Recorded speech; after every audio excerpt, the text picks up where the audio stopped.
Everyone. Hopefully you guys will tune back in here. We are dealing with, and again, I think it is on the StreamYard side. This is what we pay our service for posting this. And it just seems to be having some issues. I know that, I don't know if it's the weather here. I don't know what it is. But anyways, we're going to jump back in. This is the end of part one. We'll try to splice together the audio as well for those that like to share that part of it. And I'll go back through and I will share it here. Appreciate you guys sticking with us. Hopefully the audio and everything is much better now, and maybe we'll get through this. Video's looking good. Yeah. So all right. So we're gonna kind of do our ratings here again. For those that didn't hear it, Nate's gonna summarize his. Then I'm gonna do mine, and then we'll jump into the intermission, the raffle for the Patreon customers, and then we will get into part two. Nate, take it away. All right. Noble Oak, Double Oak. I'm giving it a 7 for $35 in the state of Ohio. I think it's worth a try. On the cigar, the Rey de Mundo, I'm I'm giving that an 8. Really enjoy the cigar. Good flavor, medium body, smooth. As far as the pairing, I think they both stand out on their own. They don't really help each other or cover each other up. I don't think they necessarily go that well together. So on the pairing, 6 on the pairing. Okay. I mean, because the whiskey doesn't overpower the cigar doesn't overpower the whiskey, but they don't necessarily help each other. They're their own flavor. Gotcha. So not a fan. I like the whiskey by itself. I like this cigar by itself. Okay. I think with the richness of this cigar, a whiskey that wasn't quite as young, something that was a little bit more mature, and had a richer depth of flavor, not those bright oak and vanilla notes, would have gone better with this cigar. I got you. Maybe the Monte Cristo White Series goes better with this whiskey. Okay. Whiskey for me, what was the price on this one again? $34.99 in the state of Ohio. $34.99. I give it a 7 as well. I'm not a huge fan. I think it's an interesting bottle. I probably wouldn't restock my bar with this one. It's not a bad bottle. It's unique. I kind of like what they're trying to do here with the uniqueness of it, with those the sherry cast staves or sherry oak staves compared to some of the other rushed ones. I do like this one a little bit more than some of the other rushed ones that we've done. Gotcha. So yeah, I'd give it a 7. Ian keeps saying bad water, bad whiskey. It's not necessarily. I get what he's saying. Indiana, I mean, like MGP, they use a lot. I mean, they're known for some good stuff. So I get what he's saying for sure. The cigar, I mean, with the price point, I'd give this cigar a solid, just for those playing the drinking game at home, 8.5. It's 8.5. If you guys are playing the drinking game, we can go over those rules that was proposed after last week's episode. But so 8.5 on the cigar, because again, at that $9 price point, I think it's a fantastic cigar.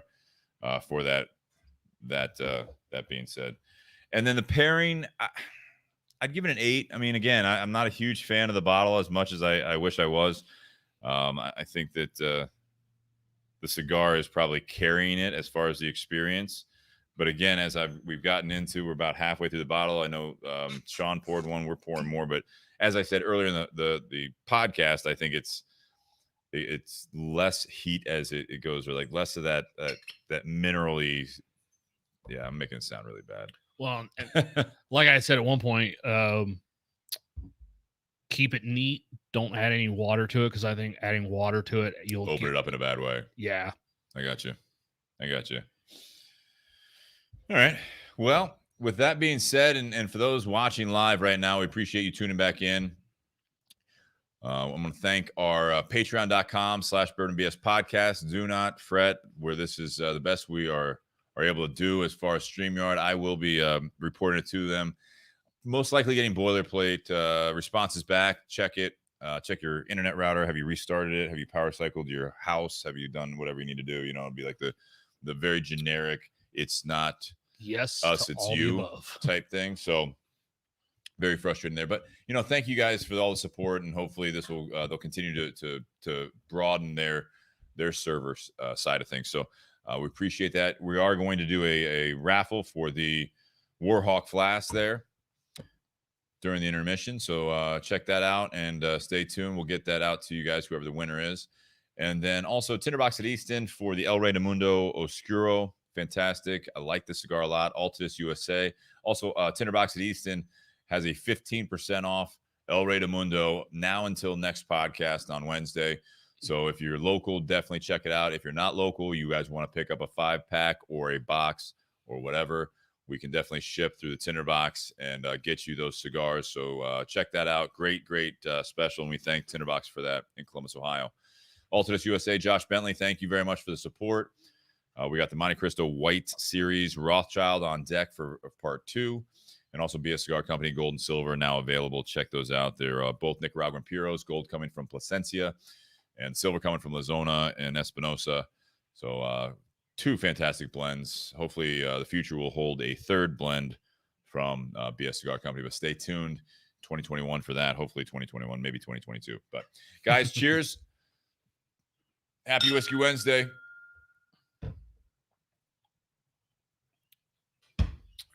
All right, guys, thank you very much, everyone, for kind of keeping us abreast of what's going on there. Sorry about the technical difficulties. We appreciate everyone staying tuned. I'm going to pull up the Patreon thing, and then who do we have on there? We got Nook. Nook, are you still on? I want to see if you will pull a number. Was it 1 and 23? Between 1 and 23? I believe it's down to 20 now. Oh. We had a couple. No, we had a couple of one-timers. Oh, okay. So that's how that works. Yeah. Let's see here. Relationship manager. Yeah, 1 through 20 here.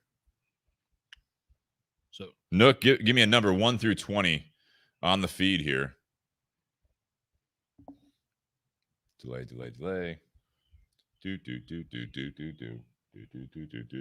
Tony, you're on another level. Energy. Stop staring at me. Stop looking at me, Swan. 15 here. 1, 2, 3, 4, 5, 6, 7, 8, 9, 10, 11, 12, 13, 14. Nope. Jonathan Herring again. God damn it. No, another number. Jonathan's already won a domino set and a bottle opener. Yeah, so. and he has swag from Forged. Yeah. So he's fine. Yeah. Not that we're screening anyone else. It's just the reps get all the stuff already. Yeah, man. Let's see what else we got. 7. Let's start again here. 1, 2, 3, 4, 5, 6, 7. Tony Barbuto. Oh, this is another. That's twice he's won. Did he win a flask the first time? I have it written up. Let me go check the prizes because I wrote on them. We'll check it out afterwards. Well, Tony, congratulations. We'll if you already got a flask, we will go ahead and send you something else that you have not. Maybe some home defense insect killer I see up on my shelf there, or dominoes. Dominoes. Is there a bowling ball We're or going to something? do a cigar superfan hat. Be amazing. All right, I'm going to go ahead and share this. Tony, sure. I might ship you Tony for a weekend. Dave Gordon says he hasn't received his package. We will be getting all that stuff out. Wow. Anyone who wants to help out with the podcast on top of everything else in life, we are taking volunteers. Yes. Taking volunteers. We hope you enjoy the show. I'm going to share this here real quick, but I don't want any dead air. So, Nate. Oh, you're sharing. Oh, perfect. Yeah, that's perfect. Well, I can wait. You could have. You know, it's like when we eat at the shop. Go ahead. And I'm like, hey, I'm going to go get lunch. And then I come back and like someone's like microwaving there. So I'm like, I think I just told you I'm going to eat. But okay. That's not so bad if there's like 3 people there, but when it's just 2 people, it's like pick a better time. Yeah. Because then the next customer that walks in, you're both going to be looking at each other going, all right, which one of us is going to keep eating? Which one of us is actually going to work? The one that said it first is going to keep eating. I'll tell you that right now. Or just whoever has the most seniority, which most of the time is going to be you. Yeah. Even though I think Todd's been there longer, you outrank him. So He and I don't work together. oh, that's funny how that works out. All right, so go ahead and share this. So we're going to get into it's almost halfway there in handling plateaus. If you guys want to contribute to part 2, we really enjoy your guys' help and involvement in the conversation. So this is going to be basically, as I put on there. There's a lot of conversation going on in the comments last week. Yeah, absolutely. Yeah, which is kind of nice because we'll be up here at the table talking about something and everyone in the comments is having their own conversation. Sometimes we're trying to bring some of that into the conversation. We're picking it up in the middle or at the end. We're like, wait, what's going on? What is going on? There's like 4 people having a conversation on their own, which is great. Yeah. Ray, Ian, which is fine. We love it. We need that kind of interaction. We appreciate that kind of interaction.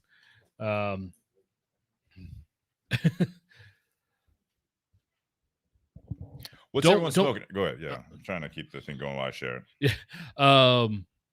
What do we have scheduled in the future? Don't we have a couple guests next week? Yeah, I got Spencer Lappin, who's been on before. We got Jake Wilk, who has not been on. He's coming down from Michigan. Both bourbon enthusiasts. They really like it. Going to be good conversation. Known them for years. You guys are familiar with Spencer as well if you've watched or listened to the podcast. Big supporter of the podcast and just great conversation. Always has great questions and everything. That is one thing I will give credit to Spencer. Sometimes when Spencer's on, he'll ask a question that you're sitting there going, well, that's just a really basic kind of dumb question. But then he's actually asking it to get a conversation going. There's a purpose behind that question. You're really selling him as a guest next week. No, what I ask like stupid questions. No, what I like. Well, no, because like sometimes we sit there and because because we're a bourbon and cigar podcast, sometimes we sit there and think all of our listeners, they already know about bourbon, they already know about cigars. Sure. But sometimes there's a new person that may need some of that basic knowledge. And so Spencer is good at asking those questions. I got you. Okay. To get to that stuff. Good recovery. That was the whole point of my comment. It wasn't recovery. It's where I was going. I was already driving there. You cut me off. Good for ratings.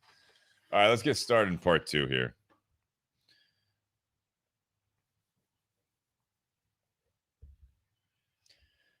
Welcome back to the Bourbon and BS podcast. This is episode 171, part 2.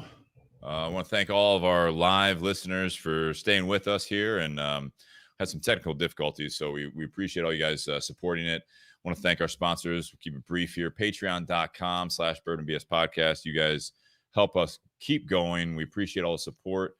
We had Tony Barbuto won the Flask? Yeah, the Warhawk Flask. So thank you for the support there. That's fantastic. Also, Tinder Box at Easton. I'm still smoking the El Rey de Mundo Oscuro. Thank you. That's going to be 15% off now until next Wednesday at Tinder Box at Easton in Columbus, Ohio. You guys can contact them as well if you want something shipped to you to take advantage of that great deal while supplies last. And also Altadis USA got a Monte Cristo White Series on deck. And BS Cigar Company, I'm staring at a BS Gold, which is one of my favorite blends ever created. So thank you very much for all of that. Tonight we're going to be talking about part 2. This is almost halfway there in handling plateaus. This is something that was actually suggested from Elena from Bourbon and Blondes. Mm-hmm.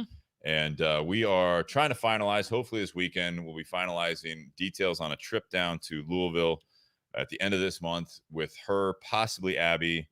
We're going to be doing something. We'll be taking, hopefully, some tours, maybe doing a Sunday or Monday live feed podcast, or at least posting a lot of stuff. So looking forward to that. Stay tuned for those details. But this is something where, we're getting close to the middle of the year and things are, quote, going back to normal, end quote, sort of. How are you sitting now compared to where you started the year? We know we hit some plateaus during 2020 and also this year so far. So how have you pushed through? I think it's a great topic. And as we're entering into June now, not quite halfway through the year, but it's something that it kind of feels like for me, this year has really, really flown by. It's tough to imagine that just, New Year's, we were still kind of in the middle of this. We didn't know what was coming. And now we're already, at least in the Midwest, we're in that summer. We're in the US, we're in the summer. So it's very, very interesting to see where we're at now compared to where we thought we'd be. Nate, how about you? We can start with you and then see what everyone out there has to say. Adrian out there, have you all had a chance to try those red breasts? No, we have them actually on deck. It'll probably be maybe in 2 weeks we'll do that. So I've got that here. We'll get that back to you, but I'm looking forward to that. That's going to be an interesting one with the Irish whiskeys. Which red breast did he send? It's pretty special. Okay, because I know when we had Barry Chandler on, he brought a red breast as well. So yeah, this is pretty special. So I'm looking forward to that. So compared, so basically, you're halfway through the year. So I mean, like. Basically, so in Ohio, for those that aren't familiar, it's happening all over the country, but the magical switch has been flipped. Now, masks are off the menu. You don't need to wear them. If you're fully vaccinated, according to the CDC, you don't need to wear them. If you're not fully vaccinated, you should, is the terminology they use. So basically, you're not required to wear a mask anymore. Not everyone's vaccinated. There's still people dying or being ill from COVID. But here we go. COVID pandemic's over. Is that how that works? USA. I didn't think it worked. I'm not even getting into the political stuff, but that's where we're at right now. So like feels like it was a flash in the pan. A lot of things have stayed the same. Some things have changed. But for you, Nate, where are we at? Where are you at now? How are you sitting? Compared to the same time last year, I think it's a little bit more down from a work standpoint. Because about this time last year, they'd given up on actually setting a firm date. They were just like, all right, we're going to give you a 30-day notice. And so we're sitting there just thinking, okay, this 30-day notice is going to happen any week now. Anytime. Come on. Anytime we're going to get the notice that we're going to go back in the office. And it, eventually, like later on in the summer, I was like, I'm tired of waiting. I'm going to go grab my monitors from my office and set up in my office room at home instead of working at the coffee table. And now it's like, all right, this is what we're doing. Because my company, they've announced that they're going to start slow rolling people back in the office in August. So that's still 2 months away. But even then, like I said, it's going to slowly roll out. It's not going to be everyone at once. They're getting rid of designated workspaces, except for people that are going to be there all the time. So like I have a desk at work, but when we return to the office, because they want to spread people out, I may not have my desk anymore. So the days I'm not in the office, someone else might be using my shit. And so I actually asked, I was like, hey, can we still work from home until they get rid of like all this stuff? Like until there's no more requirements in the office, because they still want people to wear masks and distance in the office. And I'm like, can I just keep working from home until we're done with that shit? And my manager doesn't have the answer, because that answer is going to come from someone way above him. But no, I mean, so at this point, I was tired of it this time last year. I'm even more tired of it now. Yeah. Like I just want to work. And now, since I've been working from home for over a year, like, cool. I've shown I can still do my shit. Let me keep doing this. Let me keep working from home. I miss some of the people in the office. Don't get me wrong. There's, the rest of my team, I got 3 team members in Chicago, but then I got 4 other team members here in Columbus. And I kind of miss talking to them, because we really don't talk a whole lot when we're working from home, but we talk a lot more when we're sitting all next to each other. But then I also have a friend of mine that's in a different department that I love just walking over when I go grab a cup of coffee and chatting to him for 5 minutes. I miss that. I miss interacting with people. Weird. Yeah. But yeah, so I kind of miss that interaction, but I don't miss getting up at 5:30 in the morning to go to the office. Agreed. Maybe your new norm is not walking 2.5 miles one way to work. That might still happen. Depends. Just saying, you can sleep a little bit longer. Well, no, with my That wife, beautiful new Buick. I mean, with my wife's schedule, if she has to go to work later, then she'll drop me off and then she'll go park, I guess. But I think you need to take your best practices, some of these things that, it's almost like a lot of people are having this, if I could do it all over again, you're starting to back up. This plateau, I'm looking at this and I'm looking at some of these comments and even some of the things that you said, Nate. There are people that just like don't want to go back to the off. Like, this is your plateau. Like, we're back. Like, the CDC is saying, a lot of people that were like following along with the CDC guidelines last year, like, no, I'm not doing it. Now they're saying, no, you can. And they're like, I don't know. I don't really trust it. Like, we have to wear masks in the office. Like, no, the people that you were trusting last year that shut this shit down is saying it's over. Like, not over, but it's like, are you fully vaccinated? Yeah, I'm fully vaccinated. You don't have to wear a mask. I'm still going to wear a mask. You're like, so you don't trust them now. It's just I think that people are in this mental plateau where, that's kind of like, and I didn't even like coming up with this topic. That's not what it was about necessarily, but it's like, that's, I think, where we're kind of at for a lot of people. But the same people that say they don't want to go back to the office, they want to travel. They want to go do all this other stuff. You know what I mean? It's like, we had a comment here and I love the comment from, I might have thrown it up there already. I think it was Dave Gordon. Yeah, it's been a great week with CDC changes. Glad to be getting back to normal. Just got back from vacation. Ohio's been lagging. And then, mind you, Dave, love you.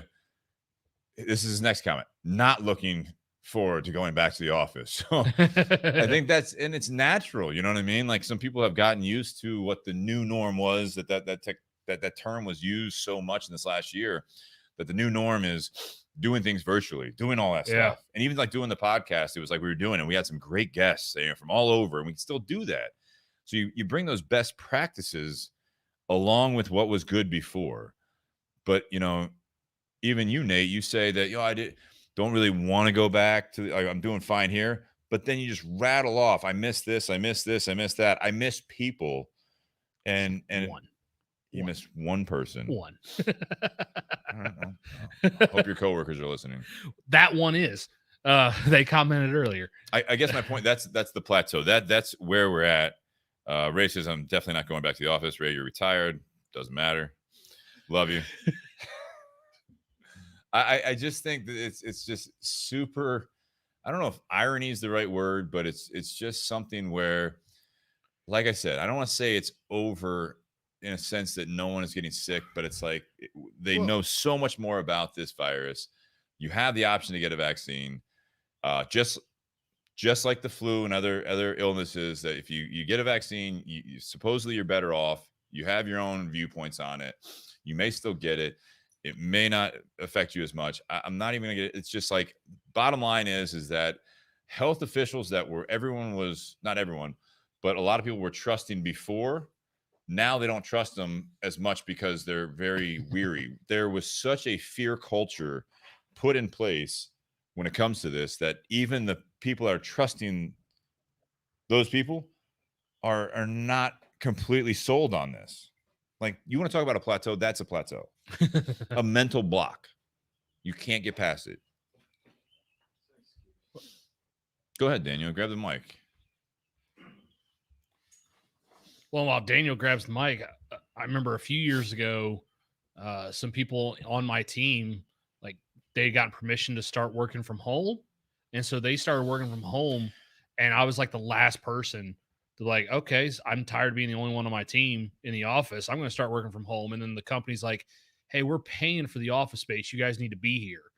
And now it's, we're going to share the space, spread out. Some are going to be working from home. Some are going to be hybrid. Some are going to be in the office. It's like, just, are we all going to be in the office, or are we going to keep doing this shared workspace bullshit? Go ahead, Daniel. At this point, if you don't want to go back to the office, I don't think it has anything to do with COVID or the fear of COVID. For a lot of people, probably not. I think that's the excuse we're given because you just don't want to go back to the office. I put that in the comment feed, but it was like, if you've been vaccinated, you don't really have a lot to fear. I mean, yeah, you could still technically get it. There's different strains. Yes, I get that. But if you haven't been vaccinated, that's now your choice. It's available to you. It's available to you. The vaccination is available to you. You can get it. It's your choice. If that's your reason why you don't want to go back to the office, that's on you.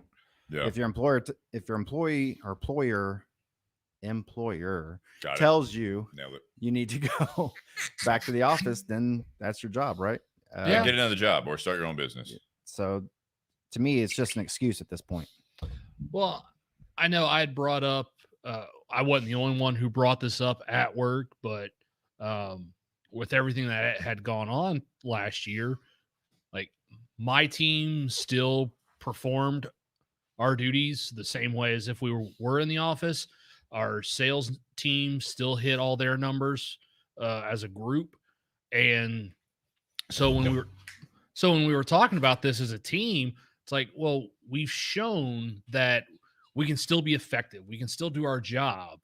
So the only thing I brought up was at the last update, they were still requiring masks and distancing at my office if you're not at your desk. And so the only thing I had brought up was like, can we, because my thing is if it's not safe in the company's mind, if it's not safe for me to walk around the office without a mask, then I shouldn't be at the office at all. So when you guys say, hey, it's okay to be at the office and not wear a mask, cool. Then I will be more than happy to go back into the office. But if we're still going to do this whole thing about 6 feet, wear a mask if you're not sitting at your desk, you mean the workspace that yesterday someone else that wasn't me was using that was probably not sanitized or wiped down? Like, let me know when it's back to what it was before 2020, and I will be more than happy to go back into the office. Well, let's be honest though. Like what it was before 2020 was they did not wipe everything down, right? I mean, so that was the reality, right? So if you were using someone else's stapler, you didn't like wipe it down with a sanitizing cloth. You were just like, hey, can I use that real quick? Yeah, thanks. Okay, cool. Here you go back. That stapler didn't get wiped down, probably. Well, you wiped down everything. No, I you use sanitizer more in the shop. I don't know how your hands aren't falling off. You touch a credit card still. You use sanitizer. No. I do it nowadays. I actually do it whenever I touch cash at the shop. But yeah, rubbing dirt on it, man. I feel like that just there builds was a your point. immunity. Yeah, there was a point where it's like every single credit card I touch, like pump. I'll touch cash and eat food right afterwards. Yeah. But no, I used to have a coworker that if someone was Unless the person looks dirty, if someone was at the copier machine in front of her and sneezed, even if they sneezed off to the side, she would take a can of Lysol and just spray all the air in front of her as though that was going to accomplish something. People are weird. Yeah, Dave Gordon says, I do like this. And we're kind of sort of on topic, but more of like a check-in with you guys, halfway through. Where's he at? On the flip side, haven't been sick at all since it started. Cleanliness has its advantages. Dave, I don't know if you are, you've been at home, you've been not working around people. But I mean, yes, if you're not around people and a virus or something that is transferable between living creatures, common sense would mean that you're not going to get those things if you're not around people. So I get that part of it. I also think that there was a huge thing, and I've had this conversation, and I really don't want to go down this rabbit hole, but I got to say it. When you look at the CDC numbers, and everyone talks about the masks, and then they say, well, the flu numbers are down because of the mask. And I say, why are the COVID numbers still happening? And we're like, well, it's different. And I'm like, no, there are things going on here that, if you guys remember back, and I swear to God, I hope you guys remember, again, we'll talk about best practices halfway through the year, right? We're coming to halfway point. The government had to tell you to wash your hands. The government also had to tell you that you need to not be up in people's business and stay a little bit away from them. And the social distancing is not new with COVID. It was on the CDC website for the flu. They changed it from 3 feet to 6 feet to 3 feet to 6 feet to 3 feet. These are things that you just use your head. Wash your hands sometimes. Wash your ass. You know what I mean? Take Bathe. a shower. Like, just do these things like that you learned in first grade. Well, not everyone did, and I used that a couple times, and it's not to make light of it, but it's like these are things that my mom told me as before we came to the dinner table. Wash your hands, eat well, exercise, all the things we talked about. So these are some of the best practices. Don't do that. Ian says, "Careful, Steve. Conspiracy theories get you canceled nowadays." Yeah, I mean, Facebook's already throttling a lot of things, so for those listening, I appreciate it. Dave says, sort of like a McDonald's server, taking your cash and making your sandwich without washing them. If you're at McDonald's, that is not your biggest health concern. Yeah, that's right. I'll tell you that right now. I'm worried that guy just made my extra large fries. Yeah. Yeah. If you're worried about the germs at McDonald's, you got bigger issues. I don't know why I'm overweight. Well, it's probably the dirty cash. No, you're gonna get sick. You're gonna get, as we get back out in the world. That's the whole thing. Is also your immune system. You need to take your vitamin D. You need to do all these things. You need to wash your hands. You need to do all this stuff. Take care of yourself. So when you get back out there, you're not going to be hopefully getting sick all the time. You need, like, what does a vaccine do? Builds up your immunity to that thing.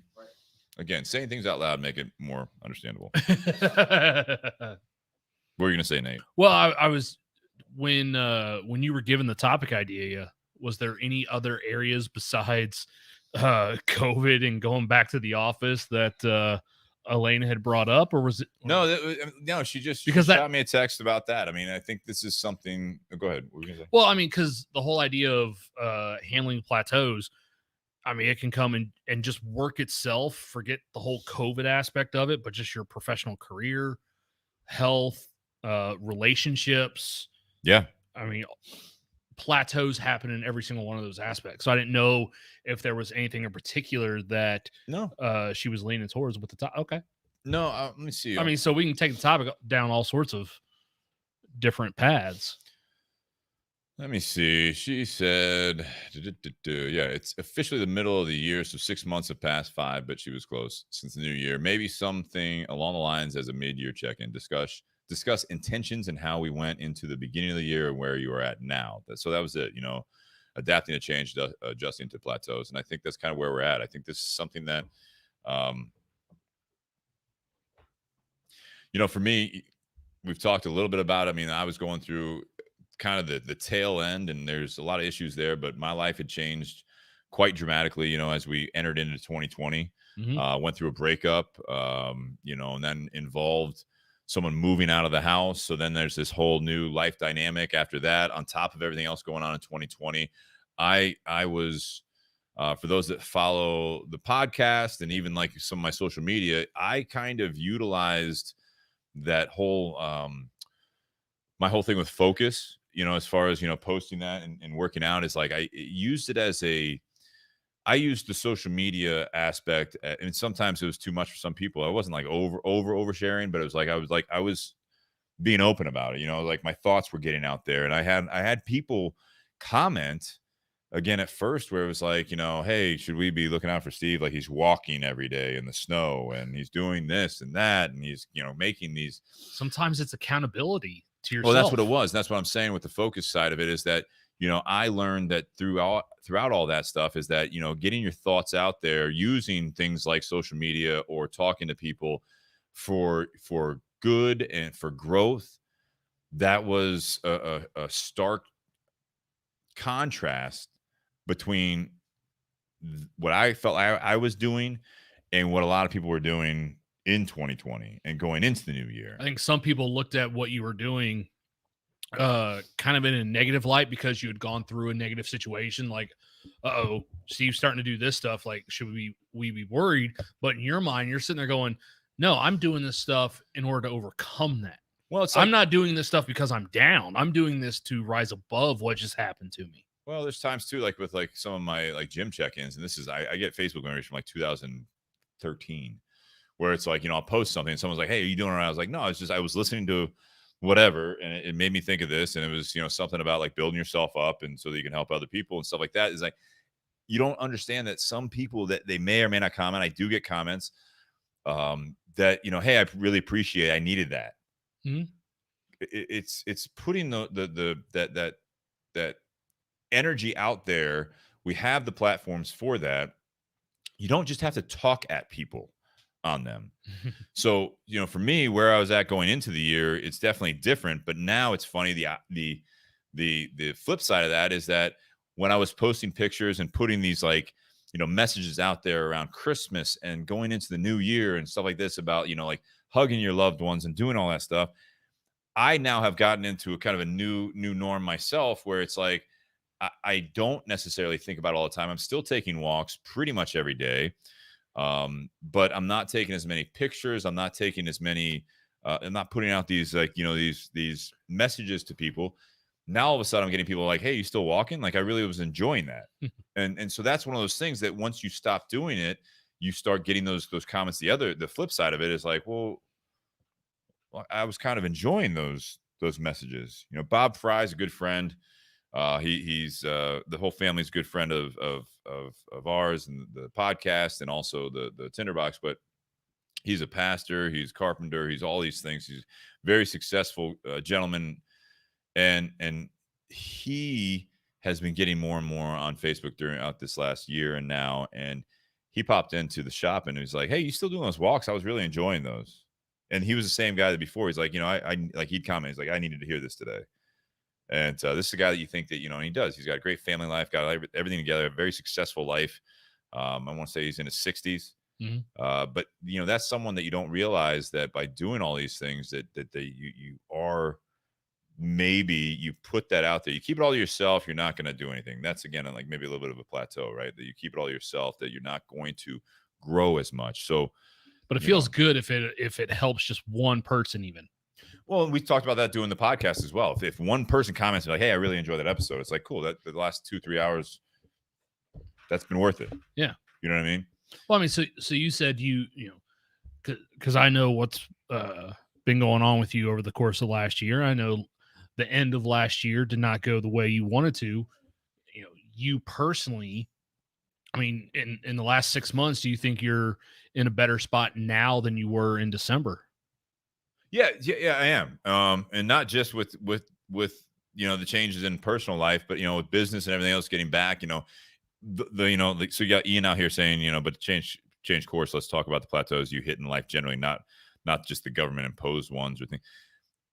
It's the ruts you get in. You know what I mean? Oh, so yeah. like for me, it's getting back to normal. My biggest scare is that people get so comfortable with it and all the lessons. That's why I keep saying like the best practices, you want to bring all of that together as we get into it. So I feel like I've gotten back to that, between, trying to keep the house clean, trying to exercise, trying to eat well, trying to keep the podcast going, try to do all this stuff, the job, grow the business, keep people excited about cigars. It doesn't seem all that glamorous or changing lives. But again, these are the things that you bring enjoyment to people. You have, when you go to work, you have a purpose. And now to Ian's point, as far as the government imposed ones, and going back to what I was saying also, now that things are back to normal and the pandemic is coming to a close, now you got to get back to it. I mean, so that's what, am I in a better place? Absolutely. Personally, absolutely. I wish it doesn't happen. Those are the types of things, but I've also been able to use my experience and be able to I've talked to people, the reprioritizing that we talked about last week. One of the parts of that was me trying to put myself out there for other people more than I normally do, but also putting myself first.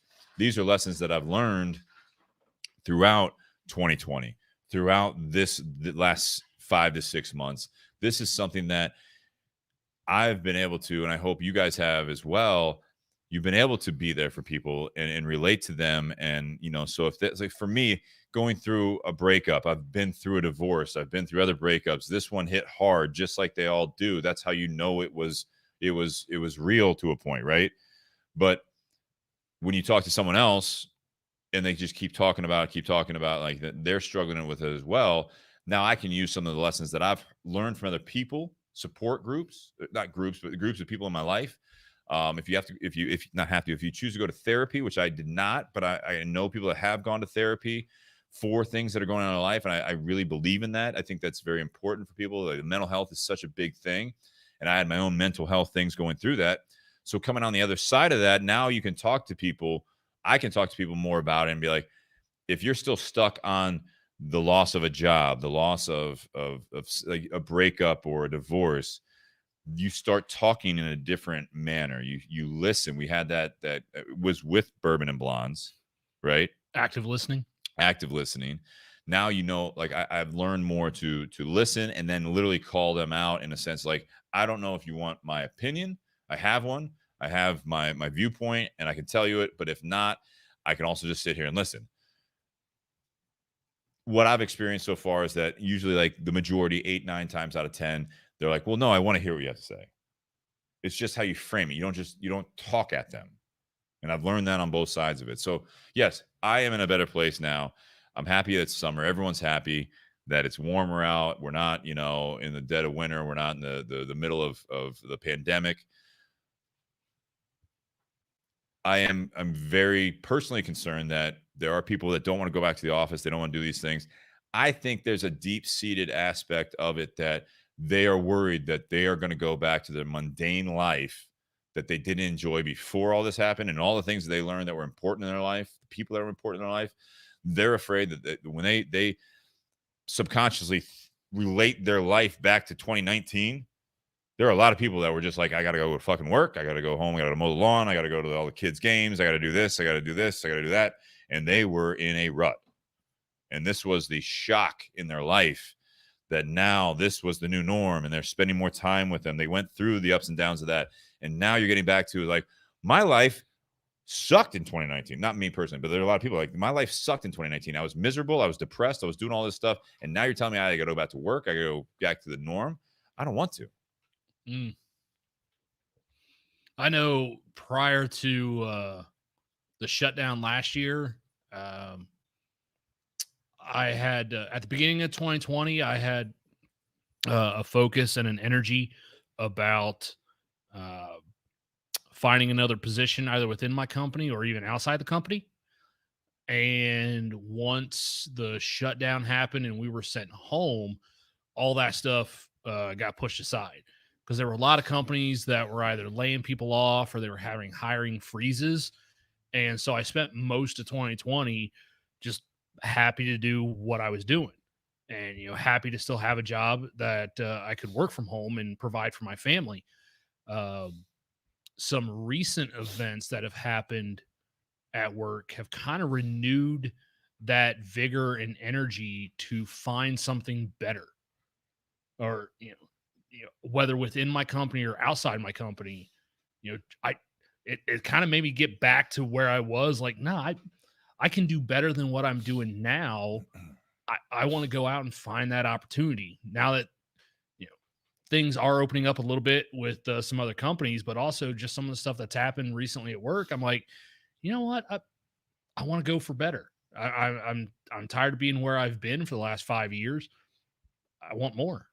And that's kind of got put on hold over the course of last year. But like I said, some events that have occurred within just the last month have renewed that desire to do something else. Daniel, you want to get on the mic? You want to say any of this stuff?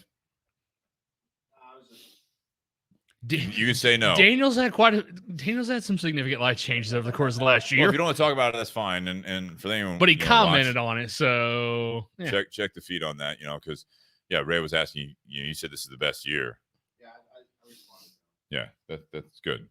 And for those that once again, whatever's going on with the connection. So sorry if you guys can't hear us all that well. Hopefully it'll come back. I'm not going to start it over again. So hopefully you guys can bear with it, and hopefully the internet connection can come back a little bit stronger. I know it is a little blurry on the feed, and then hopefully the audio is okay. With looking at some of the comments here, excuse me.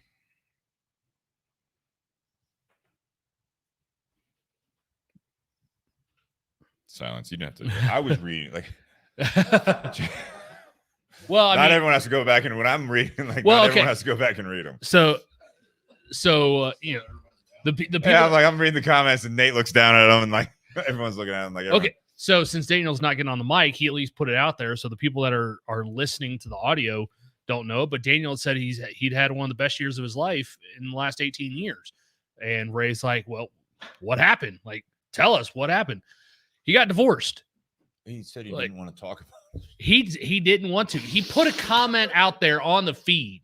If you put it out there, he commented already. He put it out there. Okay. That's on him. But for him, that was a good thing because he was on a bad situation before. Now he's happier. And he just said, hell yeah. So he's happier now than what he was, 6 months ago. Absolutely. Dave Gordon says, I'm lucky I've grown closer to my wife in the past year. That's fantastic. I know there's probably been a lot of people that have been that way as well.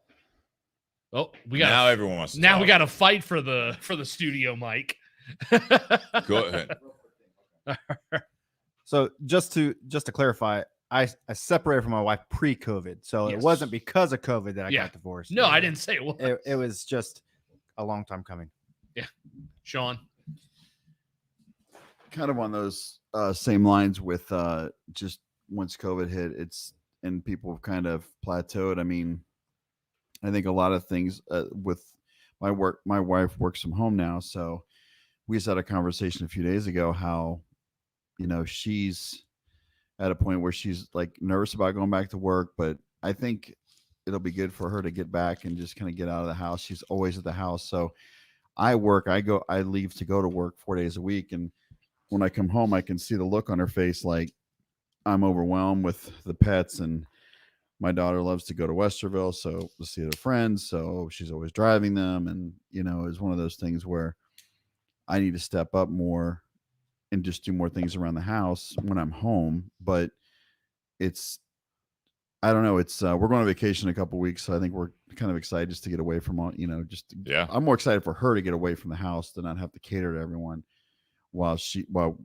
there by herself. So, so I think it's going to be a welcome thing, but yeah, it was one of those weekends. I had a heart to heart 2 days ago with just what needs to be done. And I try to do what I can to make her happy, but there's other things that I probably could be doing better. And so we're starting off in the right direction with trying to like relieve her of some of those issues or those duties. So yeah. Let me ask you this, Sean, while you have the microphone, because go ahead. You still have? Yeah. I want to know your opinion. Everyone else out there as well. One of the biggest things that I think that I would love to see, you go back to the office, you go back to your job, whatever it is, and employers go back to the way it was at one point where if you are on company time and you are on their Wi-Fi, you cannot be on social media. You cannot be on, you're working. You're on the company dime, cell phones, for emergency, like for talking as need be. Yep. Not surfing Facebook, not surfing Twitter. You want to see a culture shift, especially in this country. Ooh. You go back to the office and you treat people a little bit like children and say, no, I'm paying you right now. You don't go on Facebook while you're on the clock for 8 hours, 10 hours, whatever it might be. Right. You know what I mean? You want to see people digress into a more, in my opinion, stable society. Again, is you do that. Because what did they do the entire time that they were at home? You can do whatever you want. Yep. And you can be on your own Wi-Fi network. You can do whatever you want. You can be on social media. You can be watching the news at the same time. But if yes, you can be as productive, maybe. But you want to see how productive people can be. Take away their social media while on company time. Yeah. And do you think, and this is not a pointed question. I'm very, very curious, and I'm asking everyone out there as well, if you're listening to the live feed, do you think that would be a pro or a con to some of the things that have been happening in the last 6 months, 18 months? I think it would be for mental health. I think for mental health, I think initially the shock would be a con.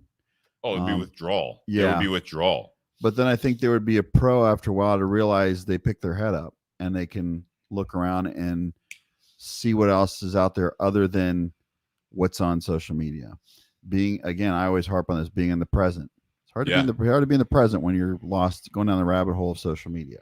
So that, I think that, and it goes back to what Nate was saying, you can actually have interaction with people at the office, whereas before you didn't do that. And I think that would be it's a healthy thing to have. So I think there's just, like I said, pro and a con for the shock of it and the, like you said, withdrawal, but I think it's going to open up their eyes. Like I remember, for an example, I quit Facebook and social media for like a month or two at one point, and I started reading books and just was like looking, walking outside and just going out in the backyard, having a cigar and just kind of maybe listening to some music or something. And it really freed me up, like mentally. It didn't drain me.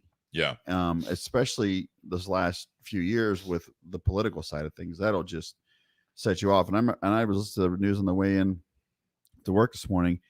I was like, I was like, just said to myself, like, I'm just sick of it, man. I'm sick of listening to this shit. I'm just going to like try to, if I go on social media, it's going to be to see what my friends are up to and then get the fuck off of it. I'm not going to dive down these political videos of who said what and what's going on. And I don't do it as much, but I used to, and it just, it set me into a spiral of depression. It made me angry at everybody. If they weren't, I like to see the good in everyone. I try to, even if they pose or whatever, I always give everybody a fair shake. But there was times where I was like, fuck everybody, and and I do have a job where I can't use my phone. I'll listen to music. Like I just kind of have it when I'm working, because I'm like operating machines and it's kind of tucked away, but I'm never on Facebook unless we have a break and I'll watch stupid videos on YouTube or whatever I'm eating or whatever. But usually I don't get on it. And it's actually, again, it's kind of a welcome relief where I can interact with the people I work with and allows me to focus on what I'm doing and not get sidetracked with shit. And I did have a job previous to that where we would get on social media and people would watch us like hawks, man. And man, if you just, it always seemed like as soon as I look up and just open my Facebook page, the CEO would be walking by. I'm like, fuck, I just opened it by accident, whatever. And he would look at it as, you've been on there all day. I'm like, oh yeah, no, but it didn't matter. I should have been on. I shouldn't even open it. That's why you work for. When I worked for Jet Select. Yeah. But here, man, and I think too, if you have a job, hopefully people can go back to a job where they don't have time to look at their phone anyway. You should be busy enough to where, hopefully you're busy enough to where your phone's like a afterthought, unless I think there'll be a big adjustment there. Yeah, but like I said, going back to that, it's a pro and a con. Yeah. So, and Ray asked, what do you say about how is that treating people like children? They shouldn't be on social media during company time. Ray, no joking. I know you saw this a lot, before you retired and all that stuff. But this is something this was a reality. You know what I mean? Like that people are in cubicles, people are out, like even in a warehouse, they're pulling their phone out and they're using it. As soon as you put these products in everyone's hands, like you can literally be, the richest person in America or the world, and you can also be, collecting unemployment or welfare, and you can have a $1,000 computer in your pocket. Yeah. You know what I mean? Like, and have internet access in this country, at least. Yeah. And it's almost, there's been fights, to make that a utility, that it's actually not something that, you should be able, this is like a right for people to have. And so I think this is something that, going back to that, is that, when you look at people that have been working from home, they can have the news going all the time. They can have the TV on, they can have their monitors, because it's their personal computer on the side or whatever it might be. Like, this will be a major adjustment going into it. So, what you had asked me, Nate, about me personally, I never stopped. I used the social media for work a lot more this last year than I had prior to it. That's part of my job.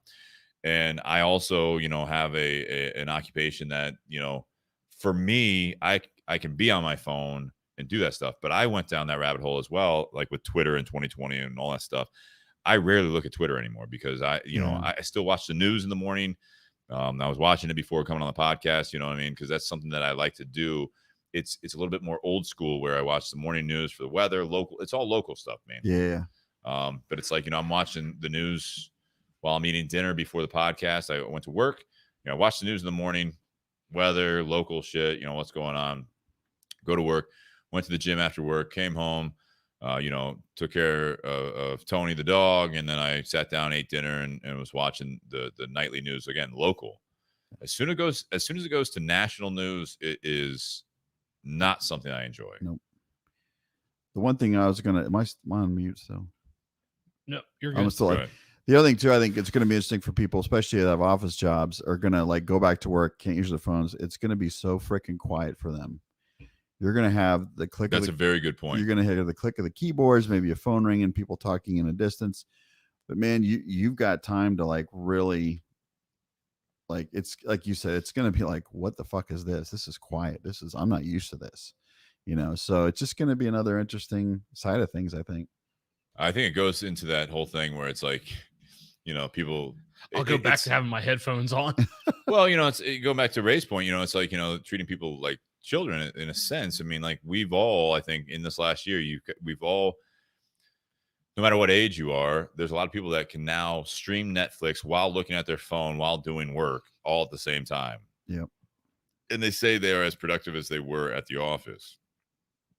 You're not doing the socializing. You're not, going to get a cup of coffee and then talking to someone for 5-10 minutes on company time, but no one thinks about that. You know what I mean? Oh yeah. But now you're able to do, like, it's like I've watched an entire movie and then realized that I was on my phone for about an hour of that. You have to and rewind I'm like, it to catch I it. don't really remember some of that. I had Did you like the movie? Yeah, I really liked it. Remember that part? Like, I don't remember that part.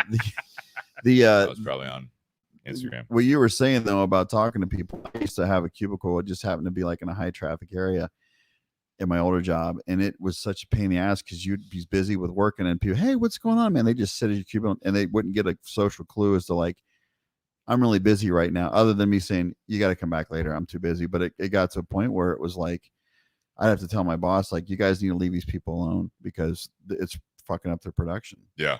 So that is another side of it. And I think, like they said, people are going to be wanting to be like, hey, what have you been up to? So so that's going to be an adjustment as well. Yeah, I hear it in the shop all the time. You're like, so things are getting like picking up because things are, I was like, no, it's because it's warm out. Yeah. Like, yeah. It happens every year. The world did keep turning. Yeah. When you were at your house. Yeah. Turns out I didn't trip over any dead bodies. I didn't, have to clean up anything. It was just, we were here. So it's going to be different for you guys because probably for the most part, it was pretty quiet because people just came in and out and you don't have that social talking and stuff. And now people wanted to talk. Even when it was with now it's louder because people are talking to each other in the shop. Inside. Yeah, that's what I mean. Yeah. It's not, it'd be a lot more crowded. So are you guys back to everyone could go in or? Yes. Yeah. Like it was before. Yep. Sweet. Yeah. The switch has been flipped. Okay. It's over. No, I'm like, no, but every no, but every place is different. I just want to make sure that you guys are, because some places may still require masks. That's what I was asking. No, in the city of Columbus. Yeah. So no, we did that. We went off of, the state of Ohio, and it's interesting. And just a quick side note, it was like CDC came out with theirs. In Ohio, the governor had said June 2nd, which is today, that they were going to pull back all the mandates, right? All the health mandates, just cut it off. Again, that's what I say. Like the magical switch has been flipped. Right. It's like it's over. Like, guys, go back as you were. Is basically where we're at. And then the next day, CDC came out and said that what they said about what we talked about, and then our governor DeWine said he's going to follow that. State followed that the next day with all like they changed their literature, right? Their legislation literally in 24 hours, right? And then where we are, City of Columbus, Franklin County. So the City of Columbus City Council, who are mayor. So this is the levels. Quick side note: the mayor had done an executive decision to do this, executive order to do the mask mandate in City of Columbus. City of Columbus Council decided to review it they were asked by the mayor to review it after all this had been said in the last couple of weeks. They meet Monday. So they had cited the fact that Franklin County was in a level 3 on the made up map that they had, which, mind you, we were level 4 when the OSU spring game was happening. And it was like, but now the state's not even using that map anymore. so now Franklin County, which is where City of Columbus is in Ohio, they changed theirs days ago. And again, now City of Columbus, which is in Franklin County, which was citing the Franklin County, is reviewing it on Monday when they have time. But technically in the City of Columbus, and there are other cities out there in America that even if the state, the county, technically you are supposed to still abide by your city.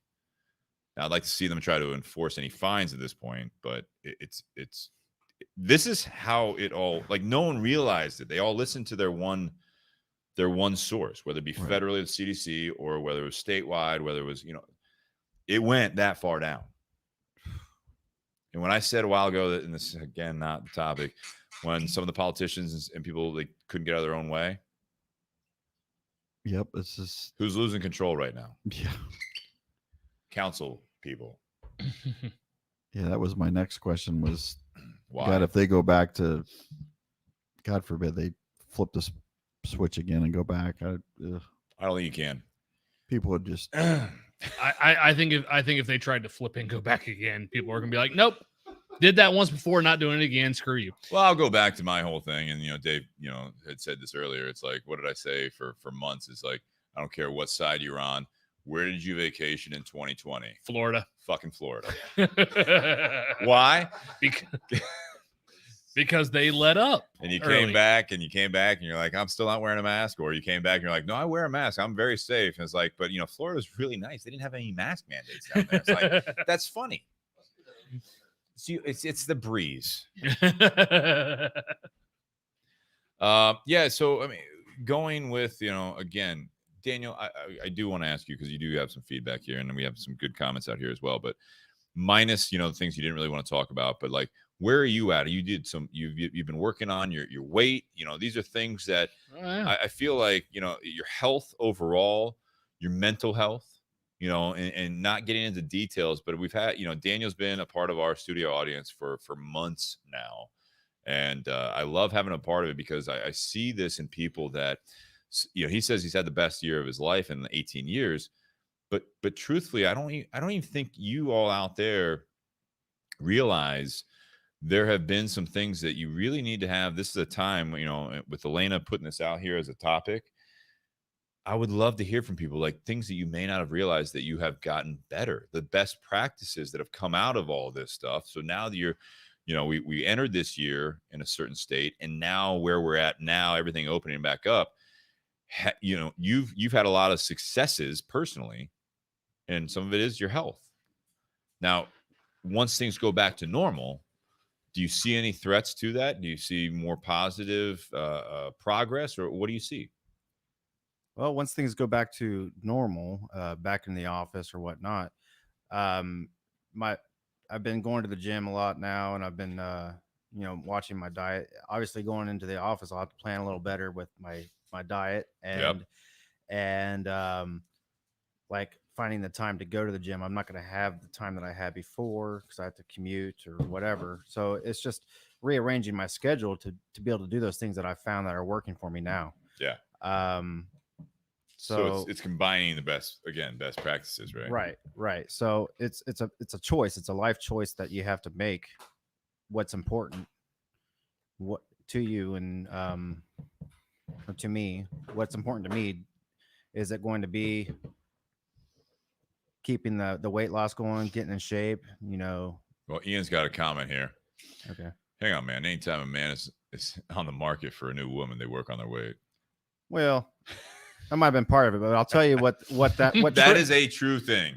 But what actually triggered my weight loss was I went to Cedar Point with my daughter, and I could not ride one ride. Wow. I was 310 pounds. They couldn't get the harness on me. So it opened my freaking eyes. And that's what made me decide to start losing weight and changing my habits. There was a relationship with your Right. daughter, It's not my another daughter. woman. It's not a woman. Now that has helped because I've met a wonderful woman since then. Bingo. And that's another thing in my life that has been going great these last couple months. And so, But has it done anything to your self-esteem, your confidence? man, I feel great. You know, You look great. so if there's anything I learned from my last year, my divorce and my marriage leading up to that, is how to actually be involved in a relationship Okay. and do it well. So that's a positive I took from my divorce, was showing whoever's in my life what they mean to me, and knowing, and so they know what they mean to me. I don't know. I'm not good with words sometimes, but No, actually, you're nailing it. so You're absolutely nailing it. it's that's the main thing I took away from it. Not everything was bad in those 18 years of relationship with my ex-wife, but most of it was pretty bad. So you And had it's some not all reflection there. it's not all her, it's not all me, but I know what I can do to make it better. That's the difference. So Well, and I go back to, you know, I appreciate you sharing that. That's very impactful. It really is. I go back to that whole thing about best practices. I mean, these are things that, you know, we learn about, you know, previous experiences. And if you don't take those lessons and actually apply them to going forward, and that goes with what you're talking about with health, it goes back to what you're talking about with your relationships, with a significant other, with your kids. You know, this is going to happen with your professional life. I think this is something that the whole world has, and I, you know, a lot of you guys know my views on some of the things that have happened with the COVID pandemic and how people have reacted, and you see different societies deal with it differently. But if you don't walk out of this learning something about yourself and how you interact with other people, then it was a wasted, and this is not saying it was just that, but it was a wasted exercise. You know, we had an opportunity here that, unfortunately, you know, we had a new virus that came into the world, and a new sickness that did impact a percentage of the population, a small percentage of the population. But if you don't take what you learned and the people that you got closer to, the people you faded away from, if you don't take that and actually apply it as we come out of this, it was worthless. It was all negative. If you go back into your plateaus, if you go back into this, you know, again, going back to this topic that Elena had suggested, I think the biggest thing is that, you know, where I'm at now, it was a recentering process for me. And I hope it was for a lot of other people as well. And I hope you didn't have to go through a breakup. You didn't have to go through some life changes, but there was a lot of that out there. But if you got closer, like Dave was out there, you know, he got closer with his wife. People got, you know, like you, Daniel, you had already started this process, and then this outside factors. You know, we talked about SWOT on this before, and this is something that, you know, strengths, weaknesses, that's internal, opportunities and threats are external. We're talking about the opportunities and threats there. This was something that the world had handed to you. And if you can't have that assessment and that reflection coming out of this, I really feel like you need to do that. Force yourself to do that. If you're dealing with depression, anxiety, mental health issues, if you're dealing with anger, if you're dealing with, you know, you look at, you know, people that think differently than you as they are evil, then you really need to take a step back and realize that that's not always the case. That this is something that we can learn together on how we actually survived what we called a pandemic. And how, you know, I love seeing that with you, Daniel, and some other people on there. You know, Adrian's out here saying, having spent the last 7 years with my fiance living apart and working different shifts, the pandemic brought her home, working from home. We definitely learned a lot about each other. I would love to see what he has to say about that. I hope it's positive. And Adrian, I also want to invite you. Check your schedule, get you on the podcast when we do the red breast and some of the other ones that you actually donated Absolutely. to. I think that would be a great guest to have. He's been a great supporter of the podcast and also the Bourbon and BS community page. I think one of the issues we run into is sometimes in our lives, whether it be work or relationships or friendships, whatever the case may be, we run into plateaus and then we don't even recognize we're in a plateau or in a rut. And we just keep sticking with that plateau for months, for years even. And there's comfort there. Sometimes. No, I mean sometimes there's a there comfort. is. Sometimes you plateau in a spot where it's not comfortable. Like you're just getting like in a relationship. You can have a married couple, that's been married for several years, and then someone else on the outside looks at their relationship and they're like, yeah, they're basically just really good roommates. Like that's all there is to their relationship. If that outside person were to look at how they interact with each other on a day-to-day basis, they're like, yeah, they're really good roommates. And you were getting, go ahead. That works for some people. Like that, you know what I mean? Like, when you look at someone else, it might get you by for a little bit, but what I'm saying is you look at someone else's relationship, especially with a significant other, they have the issues. If they're complaining about it, that's one thing. If they're comfortable with it and then everything's going well, you aren't in that relationship. True. There are, I went through marriage counseling in my late 20s. And one of the things that, we had talked about was that we had become kind of roommates. And it was one of the things I remember, didn't really like the counselor. We actually switched counselors, but he had a good comment, is that at the age of like 27, 28, our sex life had really, really taken a back seat, to just like trying to figure out how to be adults together, because we met at 20 in college. And he said, if I was having this session with someone, a couple that was in their 40s or 50s or whatever, been together for a long time, this is more common. But in your late 20s, the fact that you guys aren't like, you're not, it wasn't sexless, but it was like, it had taken a back seat and our focus was elsewhere. Sometimes it didn't work for us, obviously. You know what I mean? We tried to work through it and all that stuff, but some people, that's it. You know what I mean? Like, it's like, oh, it's a sexless marriage. And you're like, that's fucking terrible. And like that person is fucking happier than you are, in your life.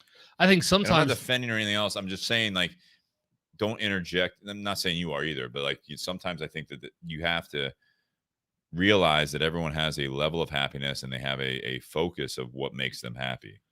I think sometimes couples will hit a plateau, not because they're happy, but because they're uncomfortable bringing up their unhappiness. That's a possibility. Like they're like, neither one is necessarily where they want to be in the relationship. They wish there was more going on in the relationship, whether it be the sex aspect or whatever it is, but they feel uncomfortable about actually bringing it up because they think it's going to start a fight. They don't want to do that, so they just ride it along. They just go with the flow. This is how it is. But well, I think communication is a big part of that, and I think that's a big part that hopefully people learned this last year. But that's how you get out of that plateau, whether good or bad. If you plateau and you're miserable, it's a horrible place to be. If you plateau and you're happy, okay, cool. As long as the other person's happy, that's great. But you still don't necessarily want to get in a rut and just be the same thing over and over. Like you still need to do something to get above that plateau. I guess where the plateau is can have an impact on that. All right, to that point too, in a relationship, I want to introduce this real quick. One person can plateau, the other person is happy and content, and they don't realize they're plateaued. Say that again. So if one person is looking for more or looking for a variety and stuff like that, the other person is comfortable with the, and again, I'm not saying one's right or the other, but I mean you can have this whole thing like your job as well. You can like I got a Monday through Friday, 8 to 5. It's one of those things that it's just comfortable. Like the bills are paid. I like my job. I don't love my job or I love it, but there's not much growth. But this is good. Yeah, I've And been there. And if you have a significant other that is wanting growth, they want more, they want to travel more, they want to have kids, they want to have a bigger house, they want to have, like they're in a rut. I go back to the communication thing because I think that's a big part of it is that you're not always on the same, you're talking about a relationship. That's not always the case. And that can happen professionally as well. Your boss can be like, yeah, you're doing well, but why aren't we doing better? Why aren't we doing more? That was my point. No, you bring up a great point because if you have when we say relationship, I'm gonna throw Daniel's comment up there. What Daniel say? Too much time in a plateau on a plateau can turn into a valley. Yeah, I mean, so the one person can be happy being at that plateau, the other person in that relationship. And when I say relationship, that can be either a personal relationship or a work relationship. I mean, your relationship with work, like, work may see, all right, you're doing great, and you're sitting there going, I want to do better. So if work's like, yeah, you're doing a great job, and you're like, I want more. Well, one of those two parties isn't happy. And in that particular situation, it's you. You're not happy. Work's happy with your production, but you're not happy with where you are. In a relationship, in a personal relationship, if you're the one that's like, yeah, things are going great, I'm happy, but then the other person is like, I want more, that person's not happy. And in a relationship, it's the two of you together. It's not just one party or the other, it's both of you. So and chances are in that type of situation, if if one person's plateaued and the other person wants more, if the person who feels that they're plateaued good rises to the level to meet that other person what they want more, chances are both parties are going to be happier. Maybe not all the time, but chances are both parties are going to get more out of that relationship and be in a better place instead of just coasting through. Because I mean, I know in my marriage, and my wife will tell you, there was a point in our marriage that, yeah, we just kind of coasted by. We were happy to be with each other. We were happy that we were married to each other. There was never a point that we were unhappy with each other. But but at that same time, we felt like it's a plateau at a bottom. Like, if we're going to plateau, let's set the bar a little higher to plateau at. Yeah. I mean, it's about growth. It's about, enjoying life. I mean, if you're not growing, I don't know if that's a saying, but if you're not growing, you're dying. If you're not stimulating yourself, you're mentally, emotionally, physically, you're decaying at that point. And that's same goes for a relationship. Man, that's good. That's really good stuff. I like it. I mean, but I also go back to the fact that it's about that vocalizing those things you're talking about. Yeah. If you don't vocalize, you don't communicate with your partner, with your job, with yourself, then you will get to that point where it will destruct. It will be terrible, and it's out of your hands. You try to do too much, trying to overcorrect, you're trying to whatever it might be. If you wait too long, that was my whole thing too. To share a little bit about my marriage, Candy and I are still very good friends. We don't talk all the time, but when we do, it's all supportive and everything else. And you're going back now 10 years since the divorce.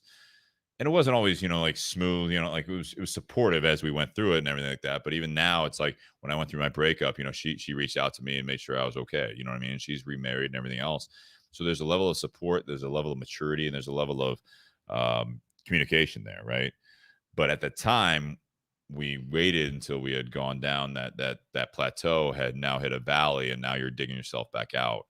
And that's, I think, Daniel, that was a great comment, because that's something that I think that people don't realize. You called it coasting, Nate, and I think that's a great term. You coast to that plateau, and that plateau, before you realize it, is it that you start, you're growing, and then you plateau.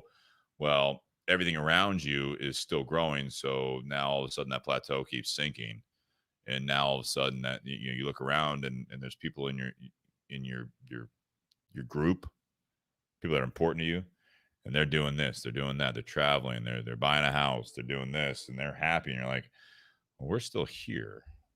We're at that plateau. Well, all of a sudden that plateau is not as high as it once was. So I like that a lot. That's But that also brings up the whole communication aspect that you keep bringing up.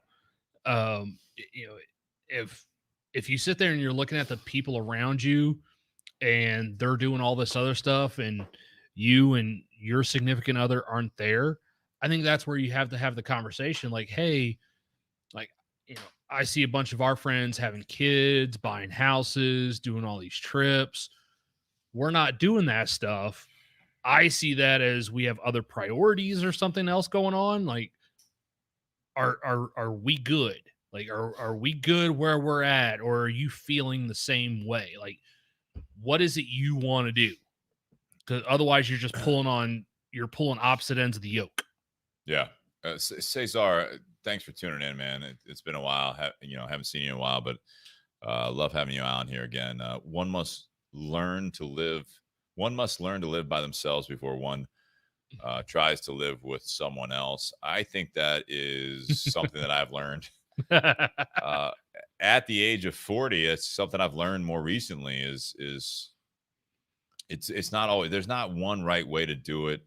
But I think that's something that you go back to, that whole thing, is that you have to be happy by yourself or with yourself before you can be happy with and make someone else happy. Yeah, because sometimes adding another person into the mix, that can have a devastating effect if you're not in a good place with you. Yeah, Ray says unless you have OCD. Nice. I'm guessing Ray does. There's something here, when we look at this topic about we're halfway there. You're not going to start singing Bon Jovi, are you? No, I'm not. Okay. Good. I look at this as something that there's a line of thought. There's this school of thought that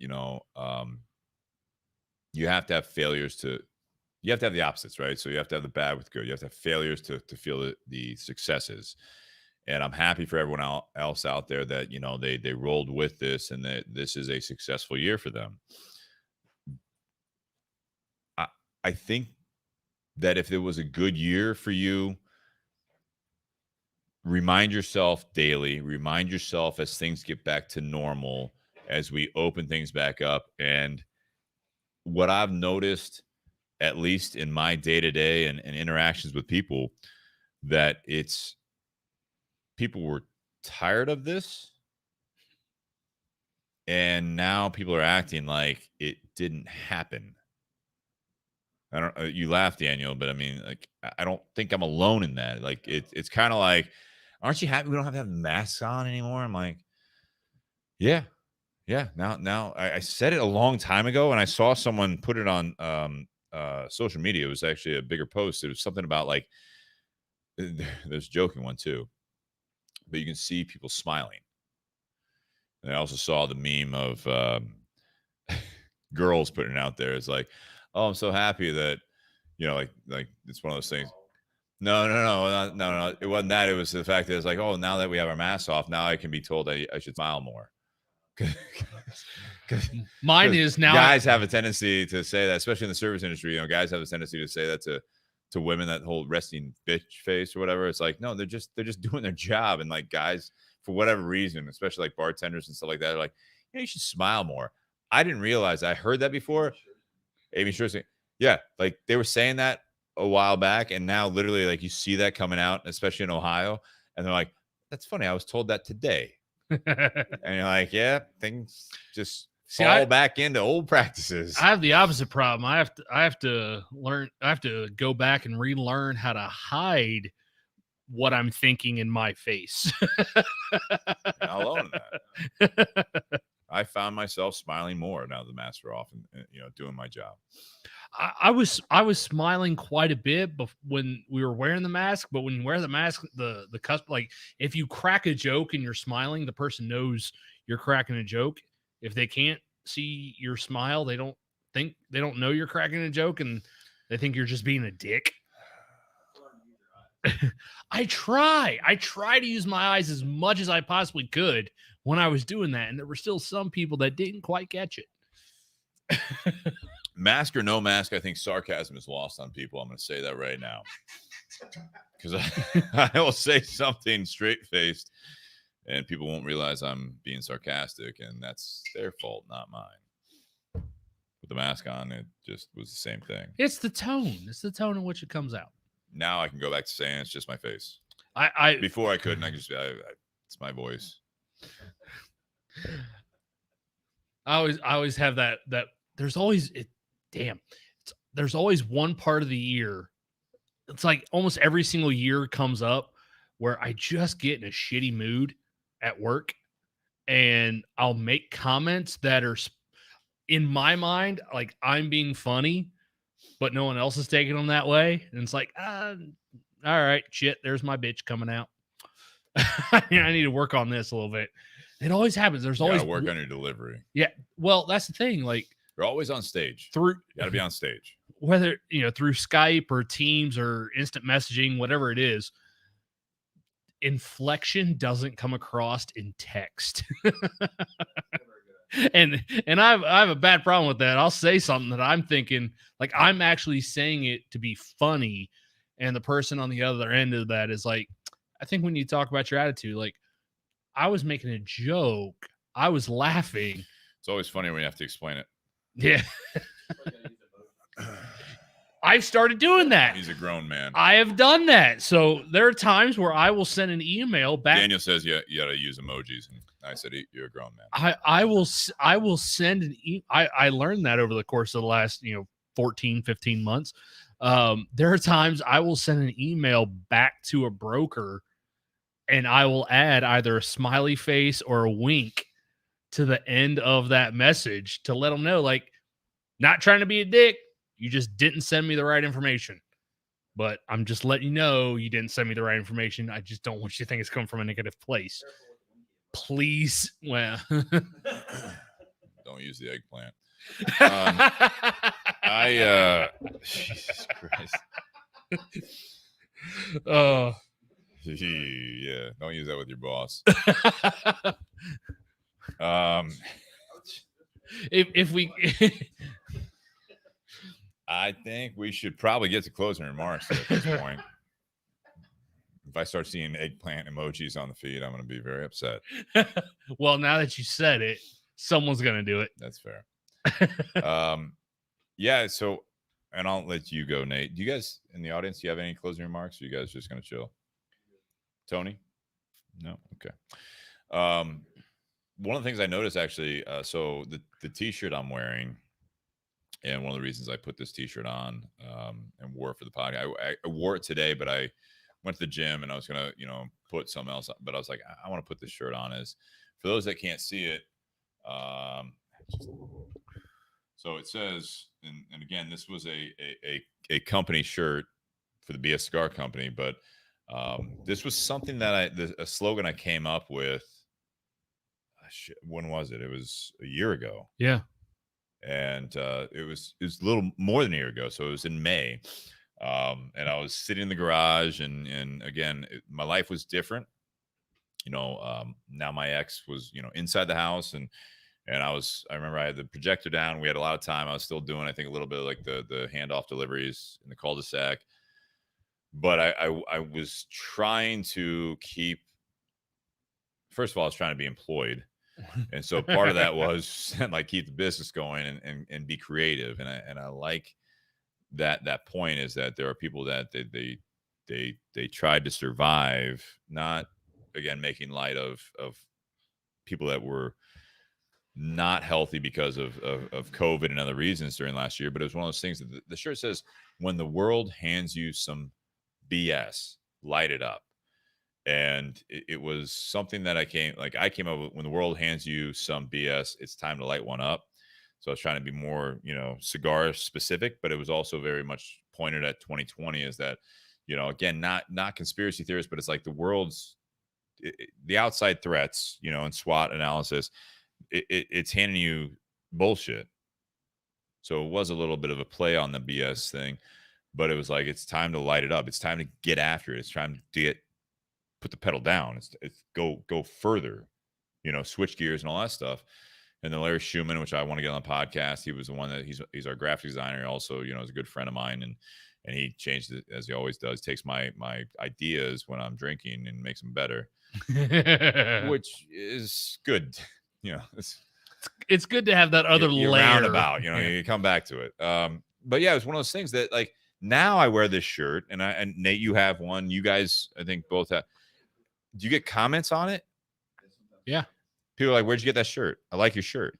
It's now on like we talk about this, as far as we're halfway there. It's like now on the other end of this, and maybe we're not through it all, but now at the other end of this, now people are looking at this and they're like, oh, yeah. I relate to that more now.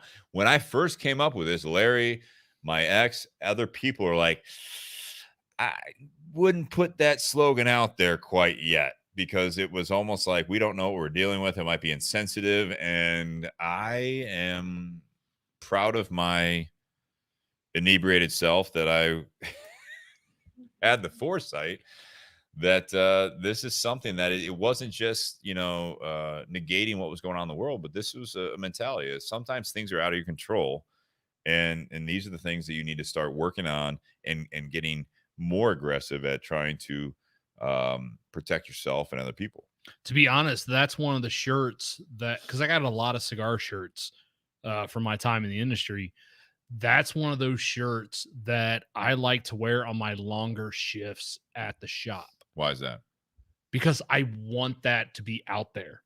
I like the slogan so much. I want people to see it. Because like when it's in the wintertime and it's still kind of chilly in the shop, I'll wear the, one of the 3 BS hoodies that I have, and then we got that shirt. We got the silver lining shirt as well. Got the podcast shirt, but the Focus shirt on the silver lining. Yeah. Daniel's wearing the BS hoodie as well as the Buckeye shirt, if you will, the red one with the silver. He's smoking a silver. Gold. Yeah. Focus on the silver lining. That was one of the things that was combining the silver and my mantra of focus. But no, but the whole thought process. I'm smarter when I'm drunk. People ask me why I drink. But no, the whole You're welcome. The whole thought process behind, you call it the 2020 shirt. It is. Now it's 2021. But because of the mindset behind that, I like to display that more on, when it's warmer weather where I don't have to wear a hoodie in the shop. I want to display that on my longer shifts because I think that's a message that needs to get out there. Yeah. But then, so is the original podcast shirt, which is what I'm wearing right now. Pour one more, light up another. We'll figure it out together. I was also drinking. Yeah, I know you were. But I got real creative in 2020. I also drank more. I thought this came out before 2020. This saying. All right, so I've been drinking a while. Yeah, this was the Patreon shirt. All right, Ian already commented on that. Yeah, he did. But I'm going to talk to Elena's coming into town this weekend from Bourbon and Blondes. They have like a contact in St. Louis that literally like they just have someone that they'll print it as people order it. So I'm going to talk to her about that. It's something that, we can try to work on. Might be a little bit more expensive to anyone that wants to buy it, but it's, and I'll buy it, for the Patreon people, but working on that. Go on. Cool. Closing remarks. Yes. So when we're talking about being in a plateau, I think one of the hardest things to overcome getting it out of a plateau is first you have to recognize you're in a plateau. A lot of people don't realize they're in a rut or a plateau when they're actually in it. They don't realize, and until they get down into a valley, do they realize that they were in a plateau or they were in a rut. Then things just went downhill, and they hadn't done enough to keep things above water or above board. And so things just got out of control, and they could have taken steps to prevent that had they known. So I think one of the important things is in every aspect of life, whether it be your professional life, your relationship life, your mental health, your physical health, I think the first step is realizing, where do you want to be in each of those aspects? What are your goals in each one of those areas of your life? You know, what do you want out of a relationship? What do you want out of work? All that stuff. Then, where are you now? Because you have to have a starting point. Where you are now is your starting point. Where you want to be is the finish line. Now, how do we work to get to that point?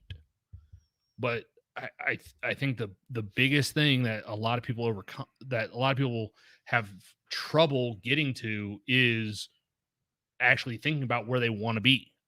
I think a lot of people have a hard time looking long term, seeing the end game where they want to be, and because it's not where they're at now. They may be happy where they're at now, but that doesn't mean that's where they're going to be happy a year from now or 2 years from now, 5 years from now. So you have to sit there and go, where do I want to be? Where am I at now? And now what steps do I want, or do I need to do in order to get to that point? And one of the reasons I think that's a hard hurdle to overcome is people have to admit that, you know, in a sense, because you're not where you want to be, in a sense, you're unhappy with where you are. You may be happy with where you are at the moment, but that doesn't mean you're happy with where you are now down the road. So you have to kind of be a little unhappy with where you are now in order to improve to the next step, to get to where you want to be. And sometimes that's a conversation you have to have with yourself. Sometimes it's a conversation you have to have with another person. And I think that's even harder than having the conversation with yourself, is having that conversation if there's another party involved. You know, if it's work, hey, this is what I want out of my job. Have that conversation with the people you work with or those above you. Like, this is where I want to go.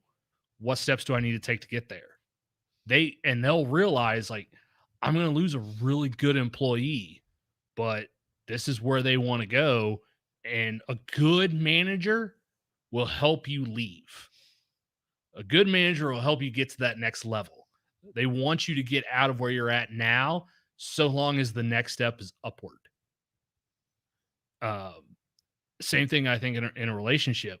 As long as you're staying together in the relationship, you know, that the person you're in a relationship with always wants the relationship to be better.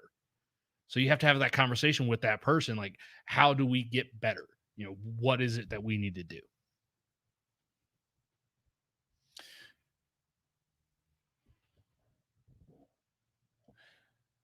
I think communication is the key to a lot of things you were talking about there. Absolutely. We have some recurring themes, as you'd expect, that, you know, communication is huge, right? So I think those great points. I want to bring in a couple of the viewers right now live. You know, Ray says just now, we've talked about it many times, having a great support network is essential. Absolutely. You surround yourself with good people. If you are finding yourself with people that are not as driven as you, as not, they're complacent, they're either, or they are negative, you got to find yourself in a new room. You need to surround yourself with people that want to have a similar path as you do, whether it be business, whether it be personal relationships. You gotta find that support. I agree completely. Ian asked something here. What do you do when the plateau is at the top? It reminded me of something that I heard a long time ago, is that when you're number one, you got to still act like you're number two. You smiling because of that, or is there another comment?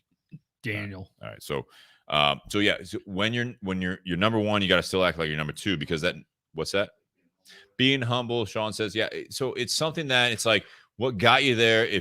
So that's being complacent. So to that point is, it's not about maintaining that number one status. It's about maintaining the mentality that you're trying to be number one.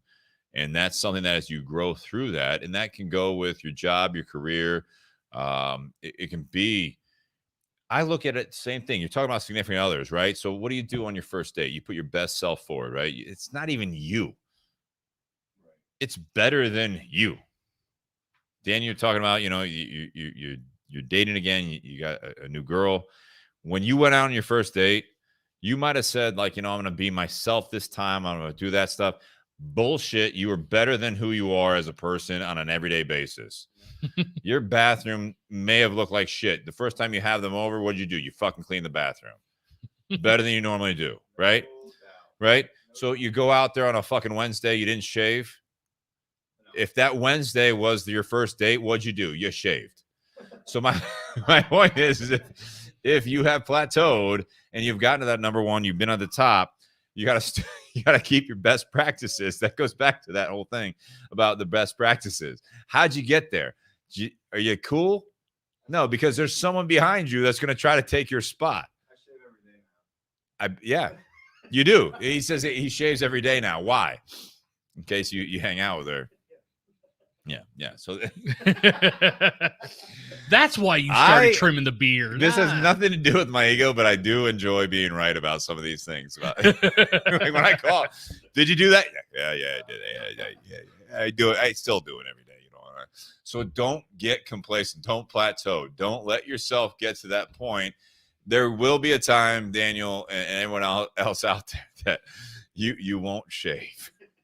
You're gonna go to the dream job, and if you're gonna find, you got to catch yourself. You were talking about talking to yourself more. You know what I mean? Like communicating with yourself versus communicating with the other person involved. But if you realize you're like, I didn't shower today, that's the last time.